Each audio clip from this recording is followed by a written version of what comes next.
आज के इस वीडियो में हम लोग बात करेंगे इंडियन आर्म फोर्सेस के ऊपर हुए रीसेंट अटैक के बारे में और समझने की कोशिश करेंगे कि इसके रेस्पॉन्स में इंडियन आर्म फोर्सेस की तरफ से जो नया ऑपरेशन शुरू किया गया है सर्च एंड डिस्ट्रॉय, उसके क्या मायने हैं। 20 अप्रैल वाले दिन लगभग 3 बजे इंडियन आर्मी का एक व्हीकल पुंछ और राजौरी के बीच में बीम्बर गली से मूव कर रहा था। इस इंसिडेंस को डिटेल में समझिए। कुछ रिपोर्ट्स के हिसाब से यहाँ पर 3 व्हीकल थे और कुछ रिपोर्ट्स के हिसाब से यहाँ पर केवल एक ही व्हीकल था। दोनों ही केस में यहाँ पर एसओपी फॉलो नहीं की गई है। नॉर्मली जब डिस्टर्ब एरिया में कॉन्वॉय मूव होते हैं तो इनको एक स्टैंडर्ड ऑपरेटिंग प्रोसीजर फॉलो करना पड़ता है, शॉर्ट फॉर्म में एसओपी। और कई बार नॉर्मली जब छोटे डिस्टेंस पर ट्रैवल करना होता है तो लोकल लेवल पर कई बार डिसीजन ले लिया जाता है जिसके चलते एसओपी के कुछ कंपोनेंट फॉलो नहीं किए जाते हैं और कुछ ऐसा ही हुआ इस इंसिडेंस में। यहाँ पर जिस व्हीकल के ऊपर अटैक हुआ था वो इंडियन आर्मी का व्हीकल था और इसके अंदर जो ट्रुप्स बैठे हुए थे वो राष्ट्रीय राइफल के ट्रुप्स थे। इस इंसिडेंस में भारत ने 5 वीरों को खोया है और अगर इस इंसिडेंस को ध्यान से आप समझेंगे तो यहाँ पर स्टील बुलेट्स का प्रयोग किया गया है जो एंटी आर्मर बुलेट है। इनमें चाइनीज मार्किंग है। रिपोर्ट सजेस्ट कर रही है कि यहाँ पर ग्रेनेड का भी प्रयोग किया गया था और अगर आप यहाँ पर व्हीकल की स्थिति देखेंगे तो आप कह सकते हैं कि यहाँ पर मोस्ट लाइकली मोलोटोव कॉकटेल का भी प्रयोग किया गया होगा। अगर इस पूरे लोकेशन की बात की जाए तो अभी आप अपनी स्क्रीन के ऊपर जम्मू कश्मीर के सभी डिस्ट्रिक्ट्स को देख सकते हैं और ये जो 2 डिस्ट्रिक्ट जिनको यहाँ पर हाईलाइट किया गया है पुंछ और राजौरी, इन दोनों के जंक्शन पॉइंट पर बीम्बर गली है। ये बेसिकली एक ट्रायंगुलर इलाका है जो पीर पंजाल रेंज की प्रॉक्सिमिटी में है और एलओसी के भी काफी नजदीक है, यानी कि इस इलाके में काफी आसानी से एम्बुश किया जा सकता है और कुछ ऐसा ही हुआ है इस इंसिडेंस के दौरान। वहीं पर अगर आप इस इंसिडेंस की टाइमिंग की बात करें तो ये भी चीजों को काफी ज्यादा कॉम्प्लिकेट करता है।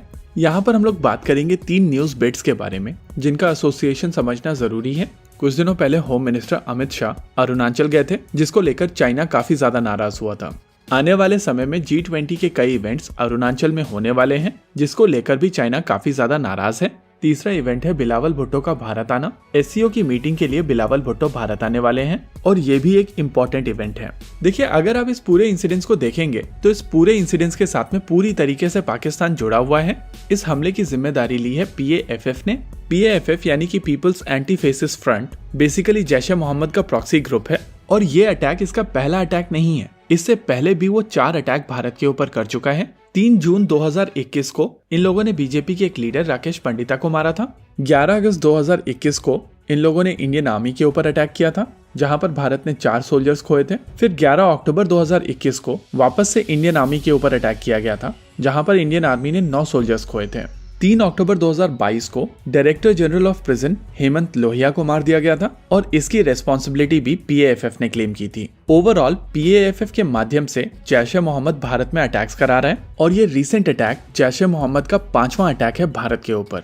वैसे अभी के लिए इंडियन आर्म फोर्सेस की तरफ से जो ऑपरेशन शुरू किया गया है उसमें स्पेशल फोर्सेस, ड्रोन्स और हेलीकॉप्टर्स की मदद से कोऑर्डिनेटेड ऑपरेशन किया जा रहा है जिसमें सर्च एंड डिस्ट्रॉय एम है। यानी कि बेसिकली इंडियन आर्म फोर्सेस की तरफ से PAFF के सारे एसेट्स को आइडेंटिफाई करके डिस्ट्रॉय कर दिया जाएगा। लेकिन यहाँ पर यह भी समझना जरूरी है कि जो रूट कॉज है वो जैश ए मोहम्मद है जो पाकिस्तान में है। जब तक वो प्रॉब्लम एड्रेस नहीं की जाएगी तब तक इस तरीके की प्रॉक्सी ऑर्गेनाइजेशंस बनती रहेंगी। पर्सनली मेरे हिसाब से इस बार जरूरी है कि भारत बहावलपुर को वो मैसेज दे जिसकी उनको बहुत दिनों से आवश्यकता है। ये चीज हम सभी जानते हैं कि जैश ए मोहम्मद का हेडक्वार्टर बहावलपुर में है और जिस तरीके की ISR कैपेबिलिटी इंडिया के पास में है उनको एग्जैक्टली ये सब पता है कि कौन से टेररिस्ट ऑर्गेनाइजेशन के कितने एसेट्स कहां पर हैं। जरूरत केवल स्ट्राइक की है, लेकिन क्वेश्चन ये है कि क्या केवल एक स्ट्राइक भारत को वो डिजायर्ड रिजल्ट दे सकती है।